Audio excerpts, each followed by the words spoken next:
are listening to Fika with Vicky on United Public Radio, 107.7 and 105.3 from New Orleans.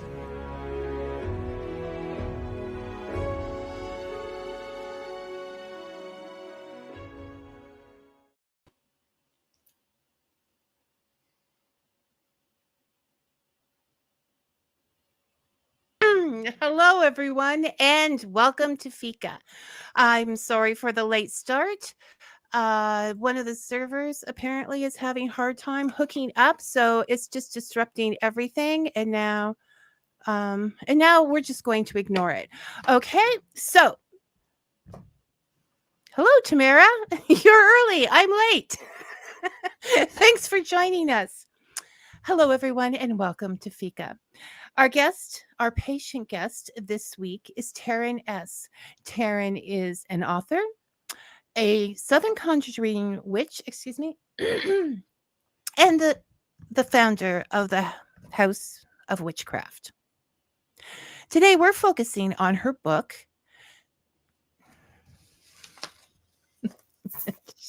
Conjuring Dirt, Magick of Footprints, Thank you, Taren! Crossroads and Graveyards. And here's what this person is saying about it. Conjuring Dirt is so many books in one. It's a history book describing the merging of cultures and faith paths, the good and the bad, honestly and compassionately through story. It's a memoir. We walk home from church with Taren and her grandmother and spend time at Papa Nico's shop, absorbing wisdom and knowledge as she did. And it's a comprehensive reference guide, giving us the methods to encourage a neighbor to move or help a loved one heal. Then when we ask ourselves why there are so many workings concerning jail and find the answer, we are humbled by the strength of those who created them. If you are a writer of fiction, anything mystical or magical, and can't find a plotline idea or some necessary info in Conjuring Dirt, I actually don't even know how to finish that sentence because I can't imagine it happening. Bravo, Taren, and welcome to Fika. Oh my, thank you so much for all those kind words. They're true. You know, you don't hear yourself very often through other people. With it, Conjuring Dirt is a partial memoir, partial research, and a window into the modern folk magic, the modern Southern conjuring that we are doing today. And so I was so happy when it finally got all the words out, put it down, and was able to publish it. It actually all started with a story in Bonadventure Cemetery. You read it in the book, the story of little Gracie. Yes. That was the very first story I wrote down, and that was what inspired the rest of the book.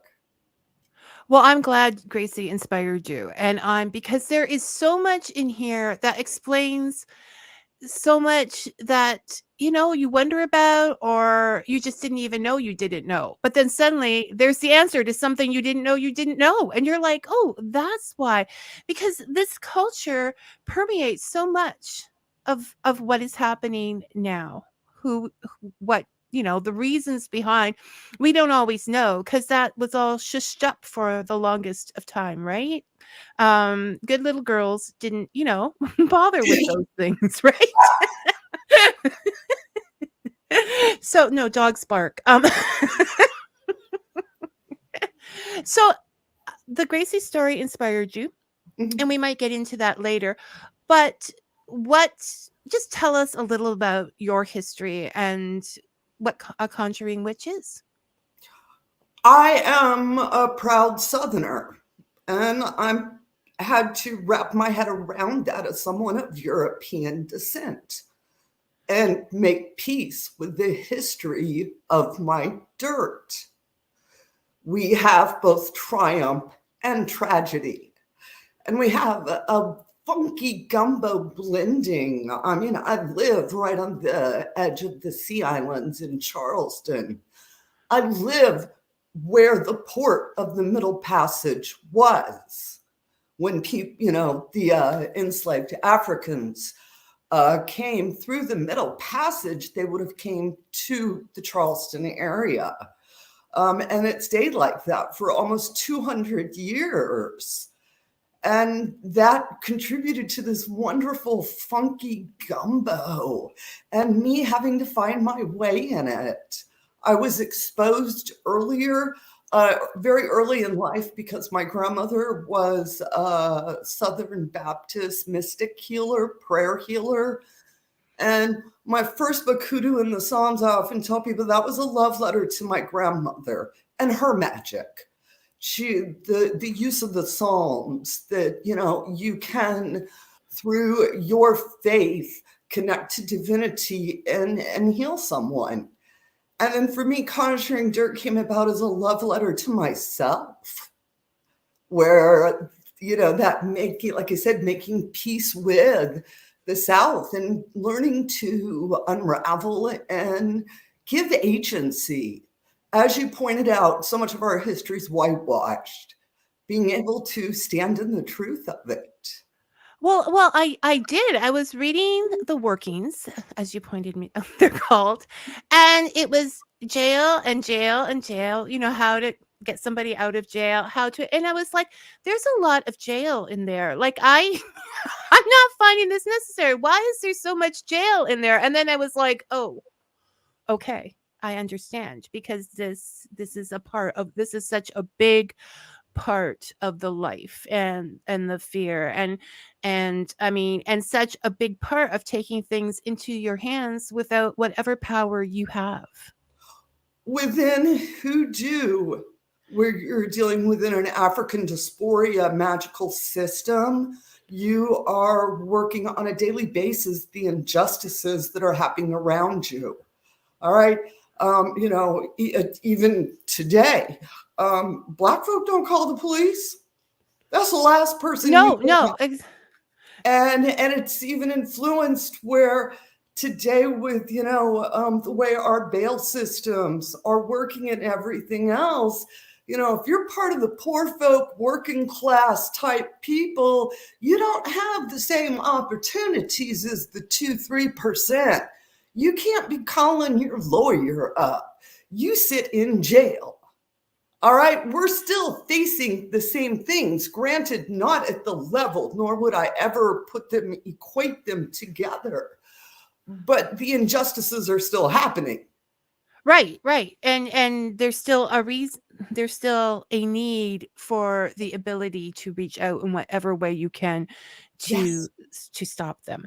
So knowing your own dirt, I find a very clever title, because it works in all the ways: to know the land that you stand on, to get comfortable with it and sink those feet in there, and to know the past and what the dirty past will say, that people like to shove under the carpet.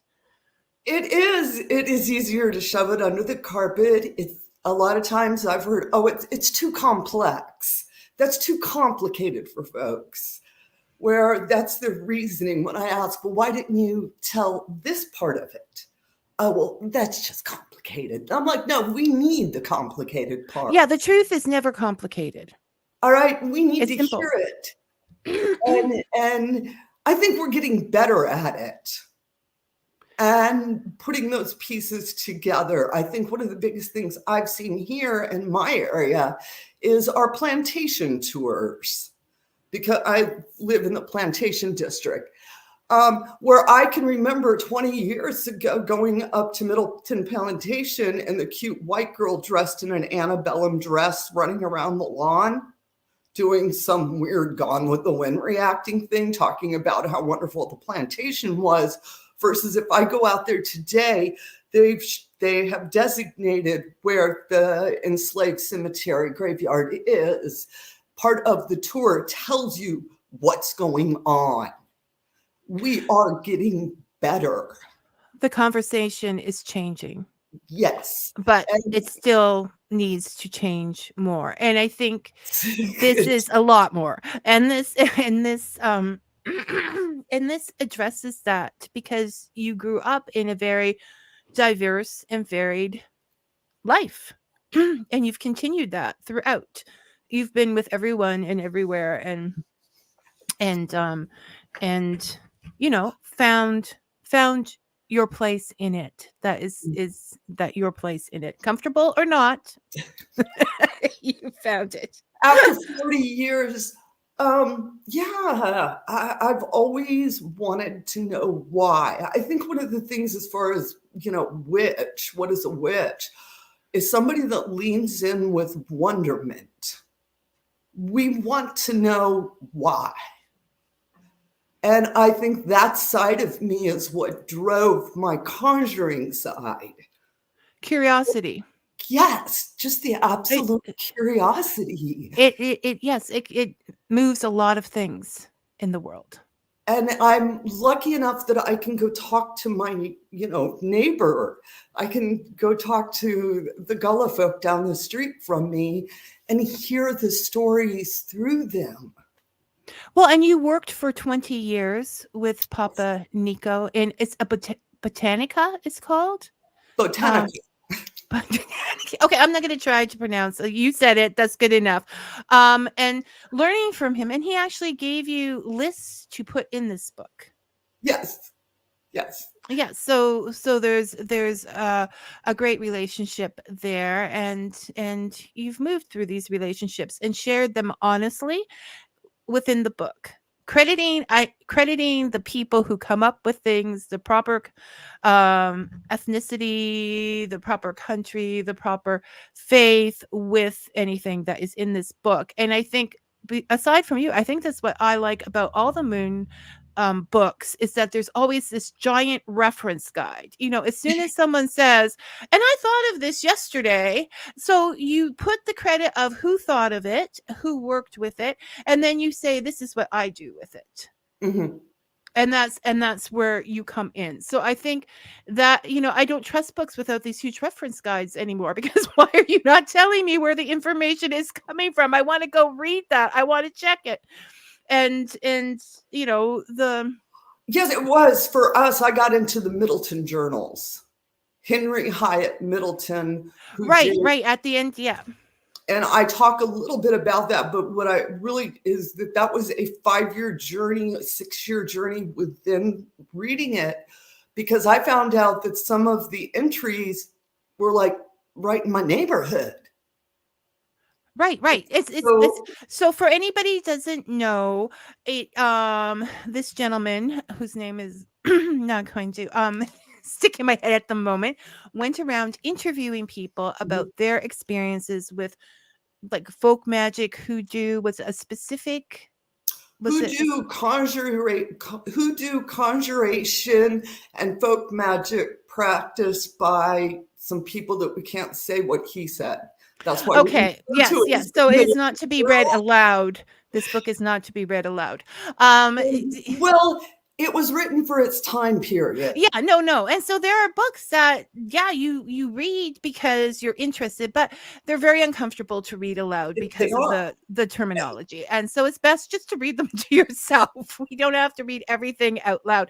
But it was very much what Taren pointed out was that you have to take all of those things with a grain of salt, because there would be prejudice involved. Aside from the regular ones, there would be the usual, line them up, prejudice of education, because he was, there always seems to be ministers doing this. I know with the elves in the fairy witnessing in Britain and stuff.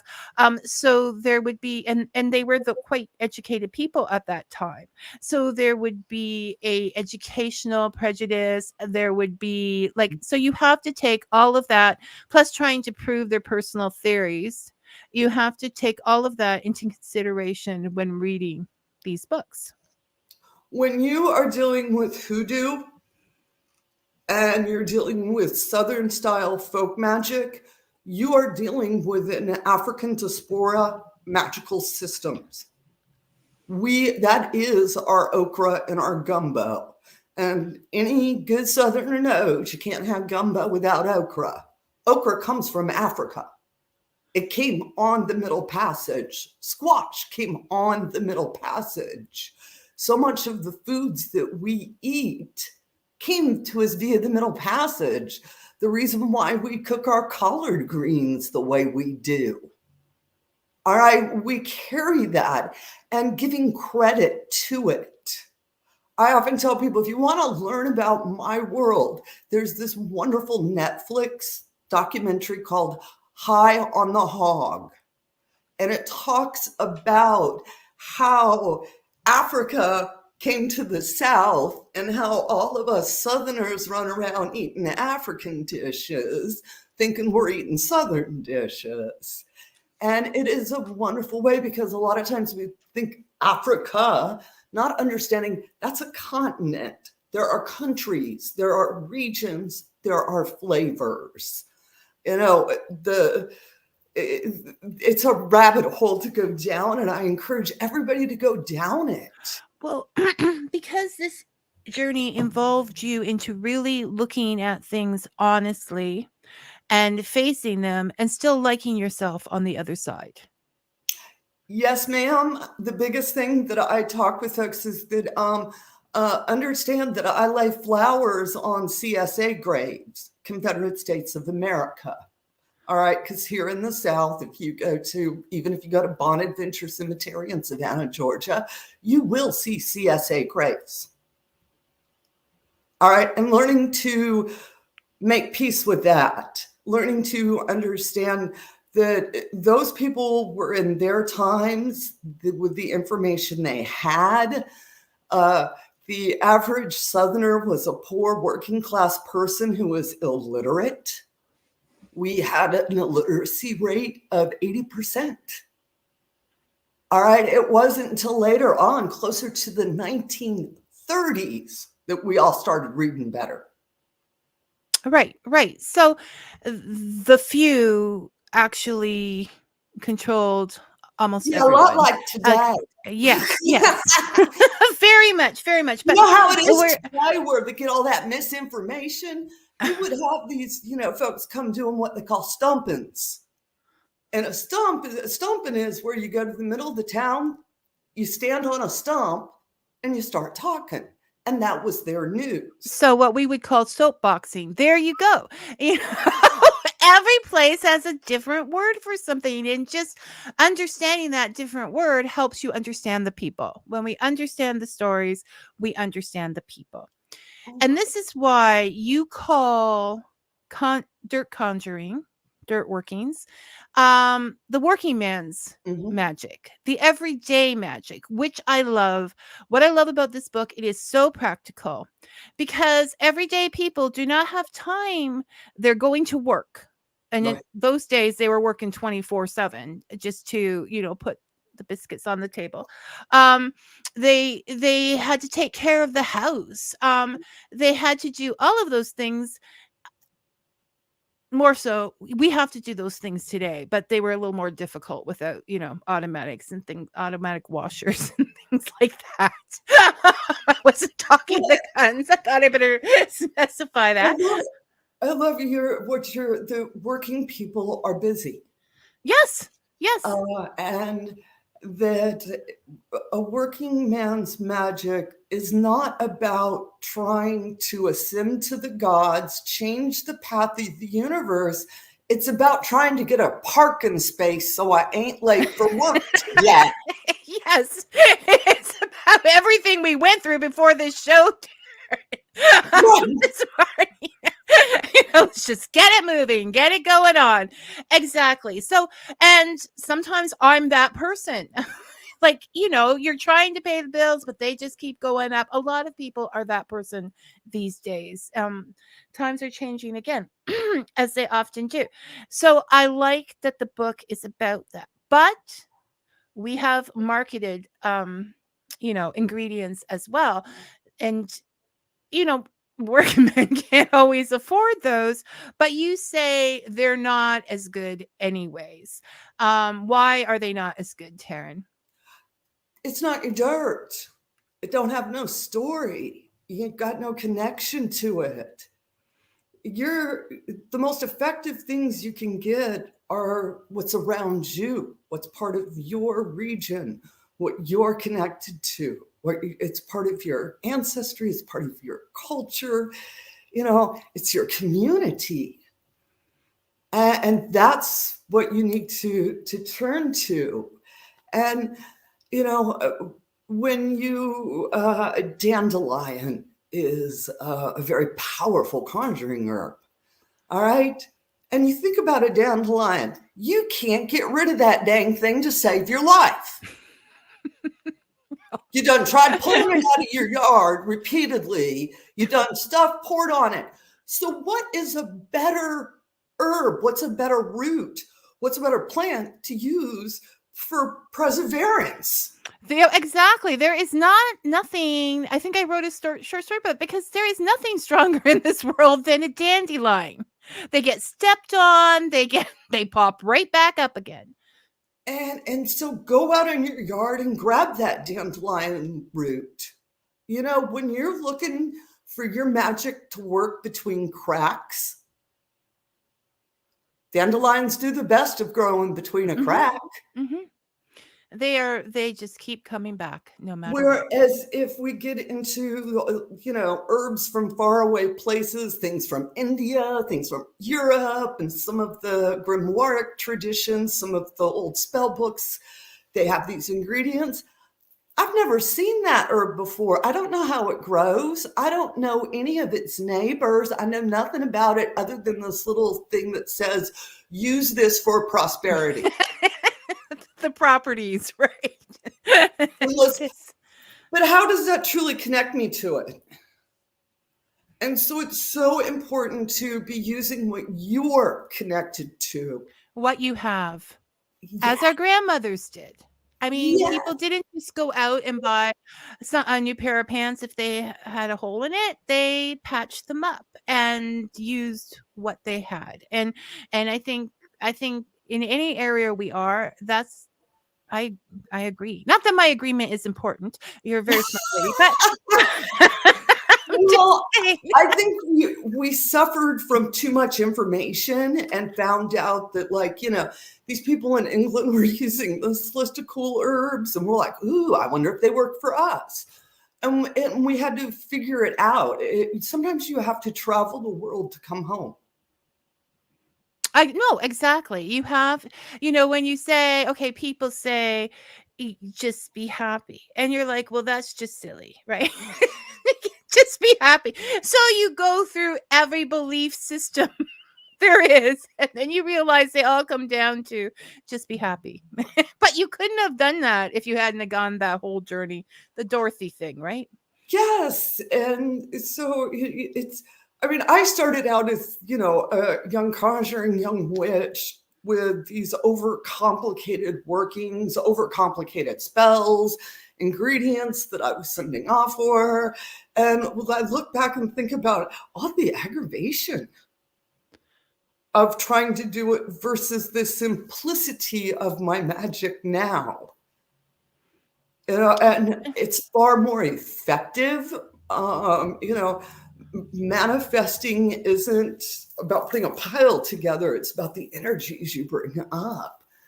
And so I think all of us take that journey of overcomplicating before we learn to simplify.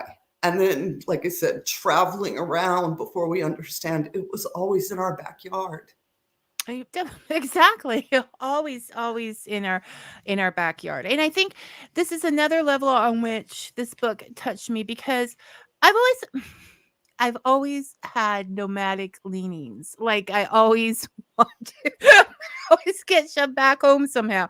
So I've had a little difficulty connecting for whatever reason, connecting and sticking my feet down and staying there. And so this book sort of was,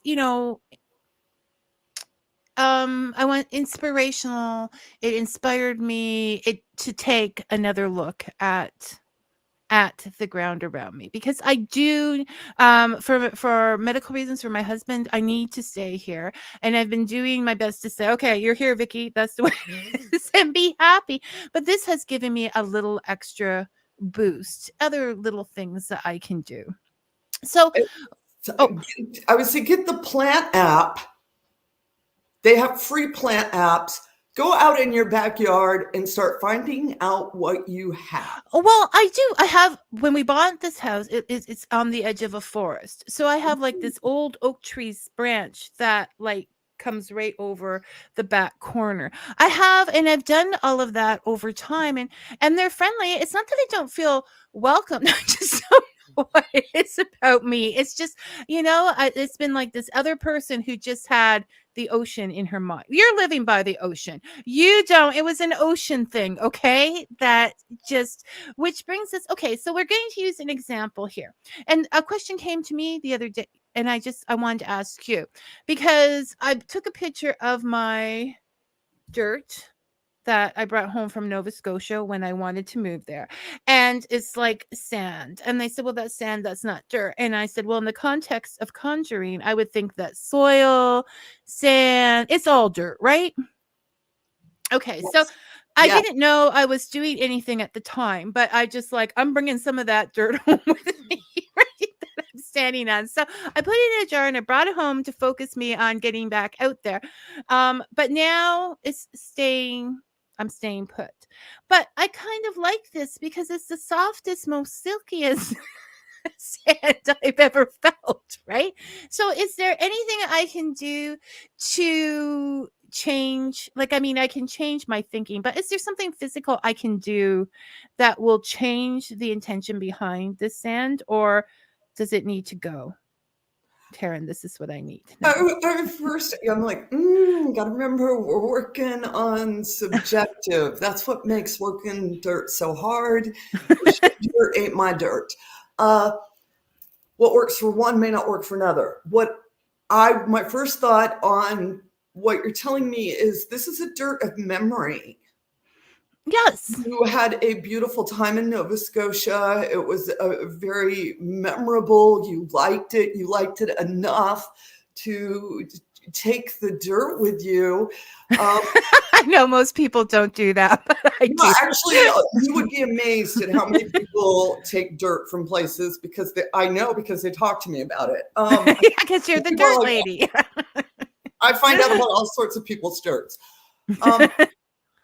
But it would also make me wonder if you don't actually carry a spiritual memory to that place where potentially in previous lives you may have been there.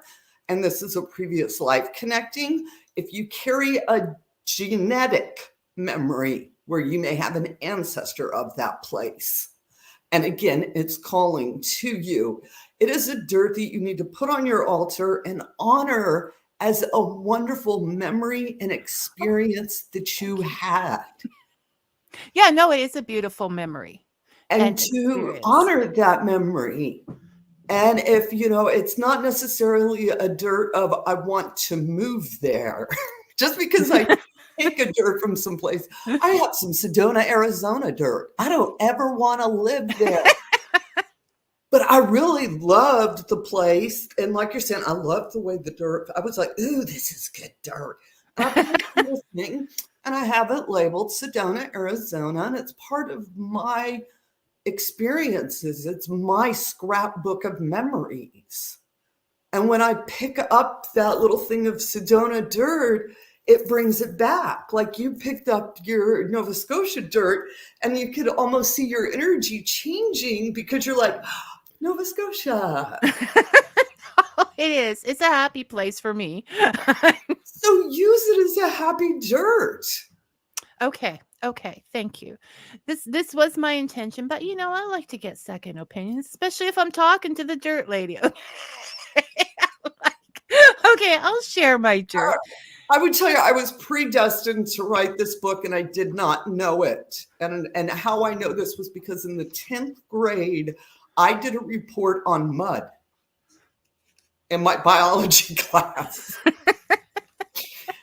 And I took mud and dirt to levels my teacher did not know, and later told me that was the most comprehensive report she's ever had on dirt. Dirt. And I actually made mud. I made different types of mud in class to show that different dirts make different mud.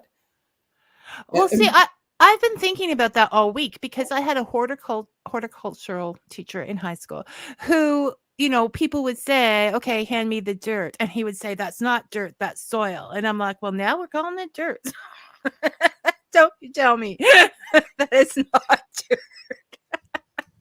It's funny though how even what you call something can have like a sort of class related kind of, um level. I just thought of that. That is it. So you put in the book that you get dirt from certain places and they will have the meanings, like the dandelion you pointed out would have the different meanings. But one of the strongest, then you go on to talk about two of the strongest places for getting dirt are crossroads and graveyards. And graveyards are dangerous, not because of anything spiritual, but because you got fined getting some. You'll be looking for some jail working soon. so you have to follow certain rules. I had to put the story in there because it was, I actually still have the receipt. Right? I paid the fine and they gave me my... She's proud. She's proud of that fine. I spend too much time in graveyard. I broke the rules.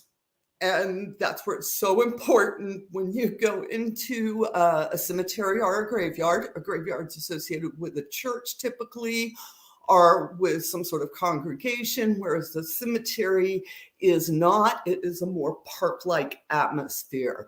Both of them have rules. You need to follow those rules. I didn't.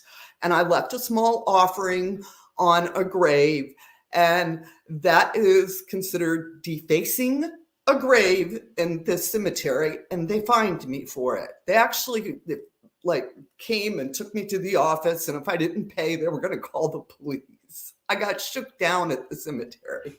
That sounds like a song.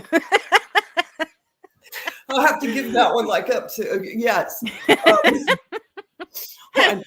A country song, with it. And it's also about walking in honor, reverence, and respect. This isn't play dirt. This is the essence of someone's life. And you don't just, dark tourism. That was a big concern about that section when I was writing about the cemeteries. I had so many back and forths because I did not want to encourage bad behavior. No, but you also can't control it. Right. It's that line that hey, I done told you everything and the rest is on you. But I really want to, the biggest thing that I talk about is honor, reverence, and respect. You don't, just because you can walk in a graveyard, don't mean you can take dirt out of that graveyard. That may not be yours. If you don't have a connection, a reason, you ought not be doing that.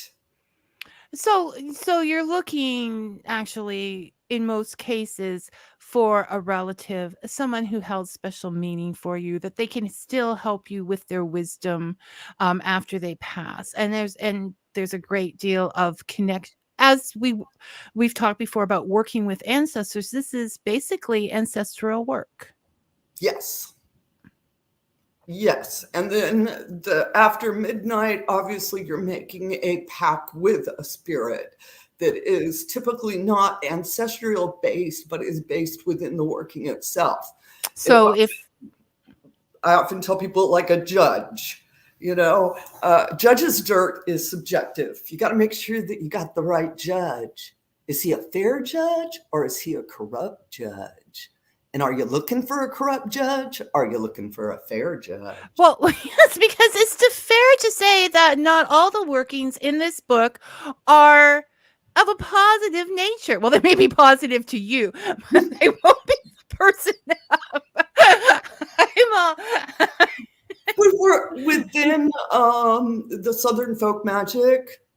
We work on the basis of righteous vengeance.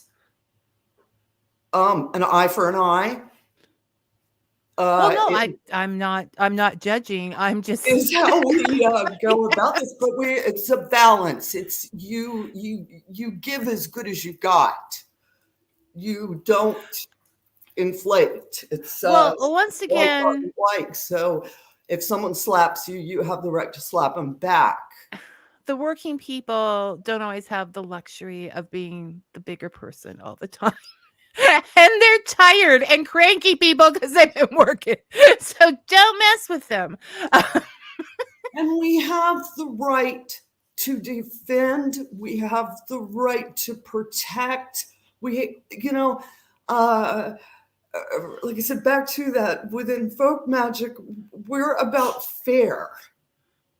And if fair means that you need to be slapped upside the head, then we're going to slap you upside your head because that's fair.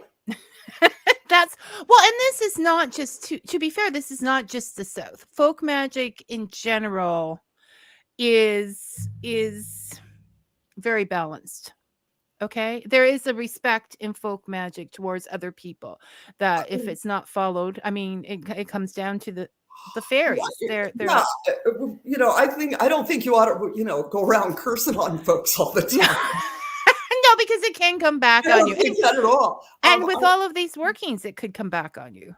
I think that if you live your life well, you don't have to worry about those things, and that it's good to have the knowledge. I mean, I have a lot of knowledge on after midnight, but I don't typically, if ever, even consider that. Well, yes, just to point out, when it comes to Witch's House Dirt, Taren has said hers is not up for offering, so don't come knocking on her door. And if you want Witch's Dirt, you better ask for it. And as a show disclaimer, I would like to point out that Vicky has never hexed or cursed anyone. Right. That's right. Yes, I wrote about this other side because that which heals also harms. We need to have both sides of the knowledge, but no way do I ever encourage that as a solution. No, but it is knowledge and it is interesting and it makes you see the life of the people that thought of these things that so that you could put them in your book. Back to the jail thing, back to the justice thing. You're not being listened to, nobody cares. You need to do, I mean, moms have kids and they are going to take care of them in whatever way they can. So yeah, it makes perfect sense to me. And so when I read it, I looked at them as, this is interesting. Why would somebody need this kind of help? Well, also you have to understand within a lot of these communities, like I said, you didn't call the police, you didn't go to the judge, you did it in community. So you were like, you went and had the magical person put a curse on him, and that was justice. That was the judge. That was the sentence. Right. That was the way it was done. That's the justice system. All right. We don't work it. Whereas, I don't want to go see the judge. What do I want to see him for? He don't know nothing. You go to one of the elders in the community. I mean, Papa Nico, some of his business is working on the dark side, but it's working justified. He won't do it if he doesn't believe it ought not be done. And when they do it, then they're like, I don't have to call the police now. It's been taken care of. Papa Nico took care of it. And it's done, and I can move on with my life. No, because all that stuff costs money. It's a sense of justice. It's a sense of they got what was deserved to them. Like you said, now I can move on. I know that they got punished and that they learned better, and now we're going to move on as a community. And so there's a whole different mentality on it. With people come up to the shop. I was at the shop last week listening to someone putting their case before Nico. And Nico ended up telling him he needed to talk with the other guy first. Yeah, no, they are the wise people. you have to look at everything with open eyes, not judging ones, to see how it all works when you go into a world that's not yours. And I think that's the problem with a lot of things. People are just taking it from their perspective, their world's perspective, instead of the whole, that this, it's all bunch of little worlds out there, people, all bunch Yes. of little stories, all bunch of little histories, and we just need to see them as such. But I'm interested, okay, because as you said, you want to make sure you get a fair judge or a crooked judge. So you're looking, that person in that grave that you're connecting with, you're looking at who you think of them as, or who they're remembered as the kind of power they are going to give you, the kind of magic they are going to give you. So because I'm a backwards person, I was pushed that backwards and said, okay, so what kind of magic would people come to my grave for? And if I were to, be in a grave, and what kind would I want them to be in? And I better start working on that now. What kind of magic am I going to put out after I'm gone? So, Taren, do you ever think of this? And what kind of magic would you like people to come to you for? I hope that they come and get my dirt and put it on their altar as a form of inspiration and empowerment. One of my favorite sayings is, "Do you boo?" And I hope they take it and use it in that regard. I can see that. That's where I've lived my life. And so, yeah, please come. You can have my dirt. And I hope it inspires you to find your dirt. So after she's in the grave, you can come and do her, You can get come her up dirt. on- But you can't get No, any witch. True Southern Conjuring folk, we're not going to let you know where we're buried at. Really Yes, because there's that story about the mayor, I think, of that when that church burned down, and then yes, Sheriff Jeter and Doc Buzzard. Yeah, so yes, this is this goes on. The stories go on when you're gone, and yes, I consider that probably keeping your Doc Buzzard's grave is a very, very protected secret. Doc Buzzard was a very, very well-known root working man, conjure man, whatever you want to call him. He was Doc Buzzard. He lived in Beaufort, South Carolina, which is right between Charleston and Savannah. All right. Lived out on one of the sea islands. And he was known throughout the area. I mean, he was known from New York down to Miami, Florida. Folks came to see Doc Buzzard because he could get you out of jail, and he could make sure that corrupt judge, because for the time now, most working class folk believe that judges only work for rich people. So Doc Buzzard was known for putting sprinkling powder, foot powder down in the courthouse. And one of the stories I didn't tell in the book that I wish I had, and which was documented, this is a true story. Doc Buzzard was working for a client who's trying to get out of jail. He showed up at the courthouse and started sprinkling right in front of the judge. I mean, he's in the courthouse doing his little sprinkling and mumbling. So Sheriff Jeter, who's the local sheriff, who's been putting up with Doc Buzzard by about 20 years now, he knows exactly what Doc Buzzard's up to. Sheriff Jeter stands up, pulls out of his pocket a little powder, and he starts sprinkling on his own. So now you got two conjuring folks sprinkling in the courtyard at the same time. And this is a true documented story. And when Doc Buzzard died, his clientele went to Sheriff Jeter, who became the local bonesman. And for about 20, maybe close to 30 years in this, and it's actually my area, you would go to Sheriff Jeter. You would go see the white sheriff because you knew he had been trained by the black root worker, Doc Buzzard. They used to work magic against each other all the time. So there's a legacy there. There's a continuation from one person to, there's a handing down kind of thing. It's not just This is very cool. Well, we have our root workers we typically like docs, like Papa Nico, some of the local folks call Dr. Nico. And it's like we have Doc Bones up on the North Carolina, South Carolina border. He's probably the 4th or 5th Doc Bones over the But course that is the name. It's like an honorary name. It's a title name. Yes, yeah. And sometimes Doc Bones, sometimes, Doc Bones is an old white guy, and sometimes he's a young black man. Over the course of the past, and I think I've got about 160 years of names with him, this title, it's just the person who came up behind.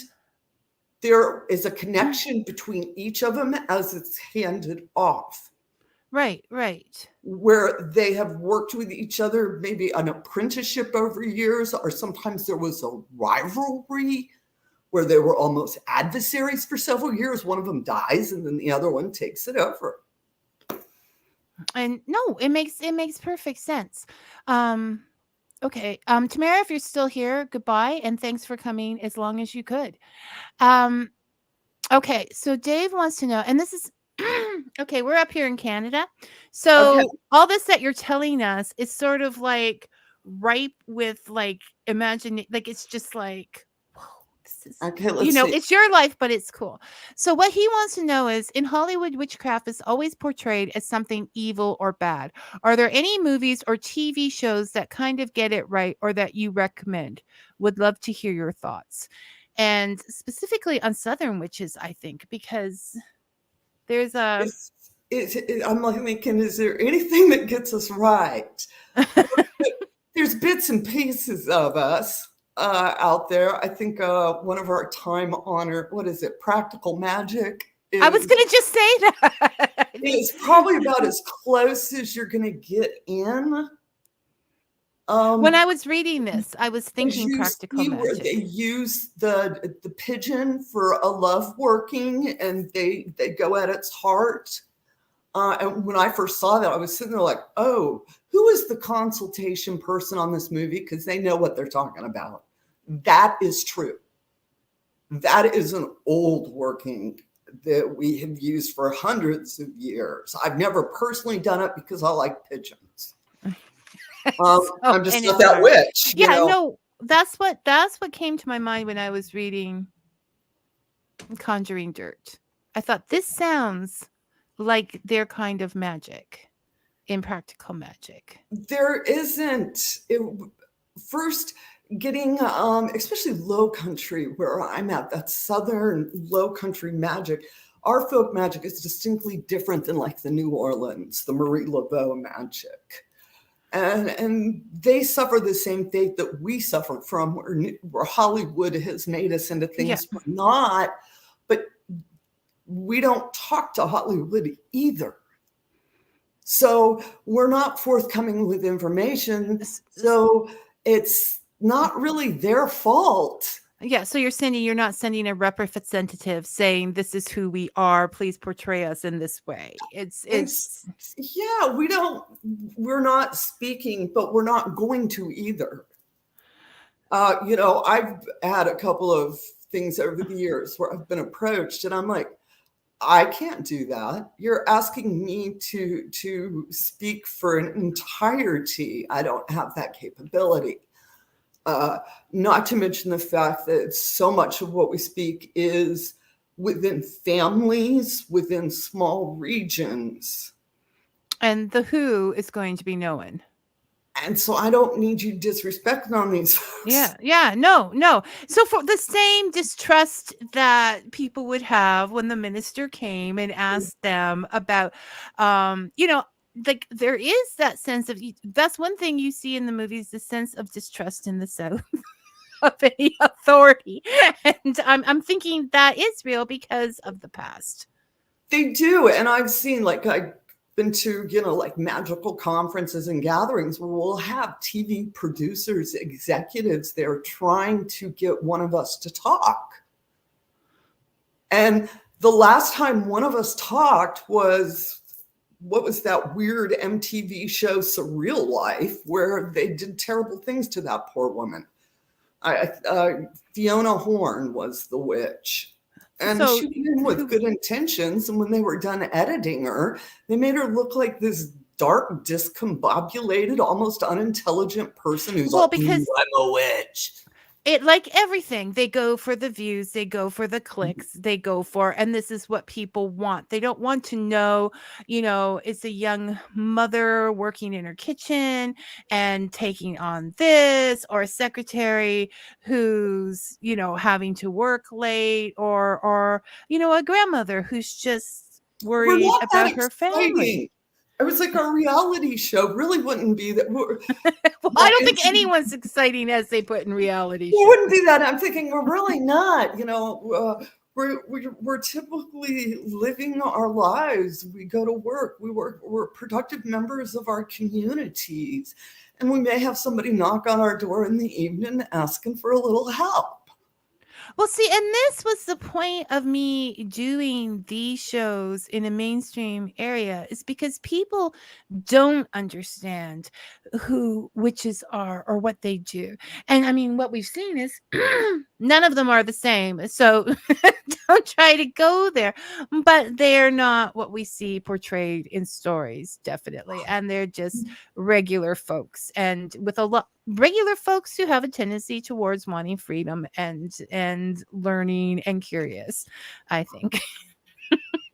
Yeah, I like that. I really like that. I'm like, yes, that's what we're about. That we do understand that there's energies out there, and we can tilt the universe a little bit in our favor periodically. But in order to do that, we have to live our lives right. We have to live our lives well. I can't ask for blessings if I'm out being a shit. No, it's all about balance and giving. Right. And so if I want a good life, I have to be a good person. It only makes sense. It's like anything. Okay. If, anything that's going to complicate your life is probably not a good thing to do. Okay. Right. And these on the movies and TVs, there's always this acquiring of power. And I'm like, no, we really don't Willow want and Buffy. We're not about that. If anything, we're about giving it away. Like I spoke earlier, from my personal dirt, I hope it inspires others to go do themselves. But I'm not above giving a cackle if that's going to keep a door-to-door solicitor away. And I also think that there are other creative ways to deal with situations. And yes, no, there's no, I know that I brought up that it was, but for me, that was interesting because it showed me what is needed, what they needed. Those workings showed me what life was about. And I think we have to look at those things. Like I said, it's a history reference as well, because you just have to look at, it's not history as in battles or whatever. It's history of real people. And you can see the workings change from our plantation workings that we have documentation of, and then going through reparations after the Civil War, going through that time period. You can actually see the workings change. And then when we get into the Jim Crow era is when you really see a lot of those stay out of jail workings coming into play. Right. All right. I mean, our earliest workings are about, getting the master off your back, being able to feed your family, and also about healing. I would say the oldest in my area, are recipes for workings. The oldest ones are dealing with healing because of sickness. Yes, and then from sickness, they're dealing with justice. And they're asking for again, fairness, for justice, I know what we would consider abundance, but just to put food on the table. Yeah. Subsidy. They just wanted to eat. The basics. And under there, again, the complicated layers of these different time periods, because during the reparations, when we get into from the 1870s into the 1910s, is the same time that we're bringing in large immigrants, like the Irish were coming in for that time period, and they were not deemed white. All right, for all you folks of Irish descent, you were not white. Well, we definitely couldn't get an employment because we're troublemakers. New York City had signs: no dogs, no Irish allowed. Yes, that was us. You were white. So that put you into the Black neighborhoods. So you see this funky gumbo occurring where when we talk about how Southern Conjure came about, all right, and we can see it, we can follow it through the people. Poor working class Irish folk ended up in ghetto neighborhoods. Poor working class Irish folk, also Italian folks, also the Chinese who were building our railroads.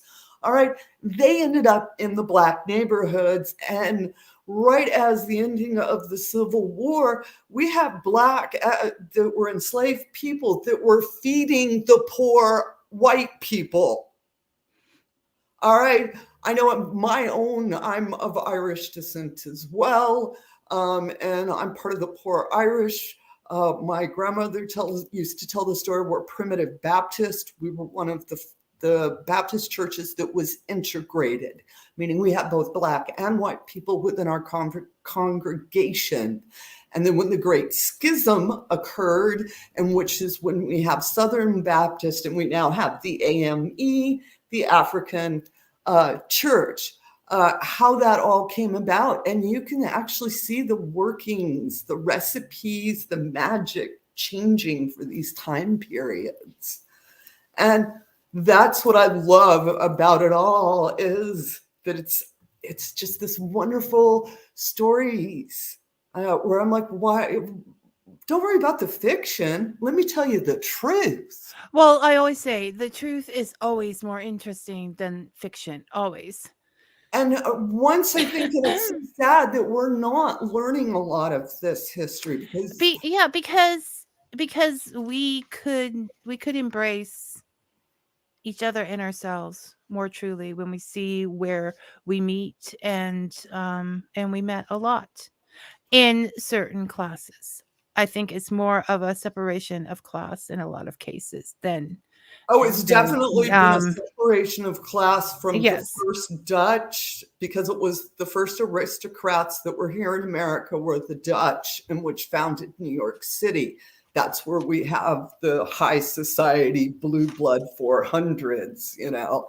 But that's all from Dutch aristocrats, in which you're like, no, we're up here, you're down there. And so America is very much a class system based within economics. And it's always been like that, even when we get back into these later time periods. I mean, right down the street from me was a plantation owned by a Black family. So wrap your head around that one if you would like. This is the thing. When you pick up Conjuring Dirt, you're not just getting magic. You're getting a whole history from the roots, okay? And a history that we have to face if we are going to find peace, and understanding these workings helps us to understand the people. I would say the most important thing I would like to convey is to look at your own backyard, look at your own town.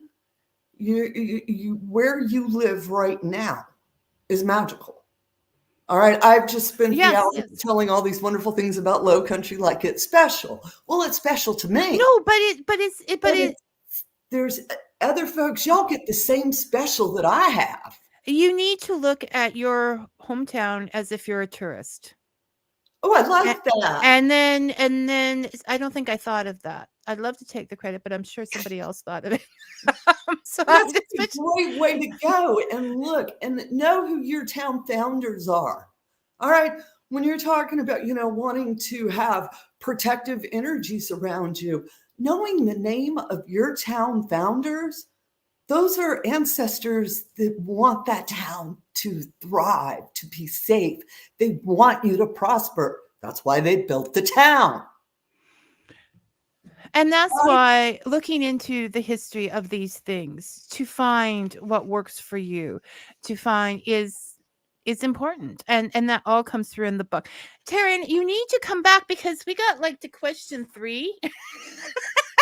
I'm a Southerner. I'll sit on the porch all afternoon. um I would love to come back. I have so enjoyed. Oh, okay, Dave. That question is going to I think that maybe New Orleans. We're gonna have to come back to it another time. Taryn has to come back. No, he is just wondering about the French influence, but that's more of a Louisiana thing. That is New Orleans. Yes, you're dealing with the French influence and what we deal with New Orleans hoodoo and plantation hoodoo. You also have New Orleans voodoo and plantation voodoo.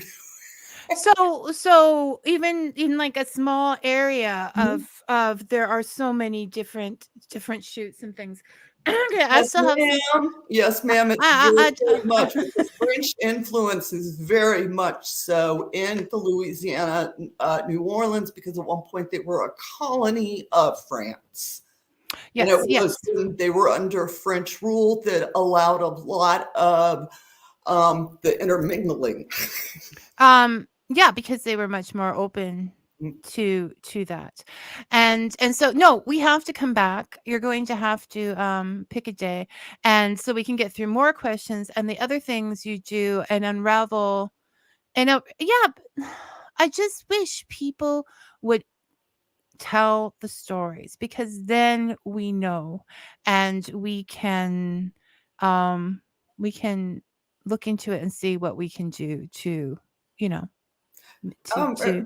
do the magic ourselves. Look at those things and see what people need and provide that magic. That's we're a part of it. Yes? Okay. I'm just sitting here nodding my head going, yes, ma'am. That's exactly right. Yes. I just like hearing you say that. Say it even better. So thank you for coming today. And I'm going to say we talked history and we talked stories and we talked a little bit about dirt. The physical dirt. We talked about it, a lot of other dirt. And come back again sometime. I usually I'll throw you some dates if you're interested.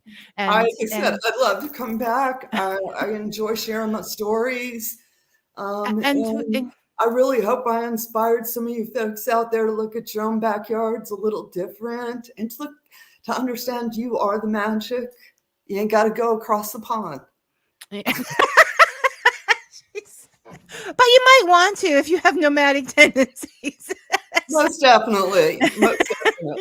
Experience what you can. So you take care. And like I said, we'll talk soon, Taren. Oh, I lost her. Okay. Before we go, I just wanted to add, and we're running late. I just wanted to add a little bit of a Halloween treat. And to make sure you know that Brian and I do get along. We are cordial to each other at times. He sent me this lovely Halloween poetry book in the mail, and it's something that anyone could do. And well, I mean, not write such great poems. It has such great poems as "The ghosts that haunt us shall never be still until we are trapped as they. So lighten your load, throw guilt overboard, and you'll rise above the fray." And he's used public domain pictures. I got to get a good shot. Okay. So there's that nostalgia there. So thank you, Brian. I'll probably put more of these up on Facebook. I really appreciate this. And this is something loving that anybody can do out there. And I will see you all next week. Until then, may your coffee be hot and your story sweet. Thanks for listening, everyone.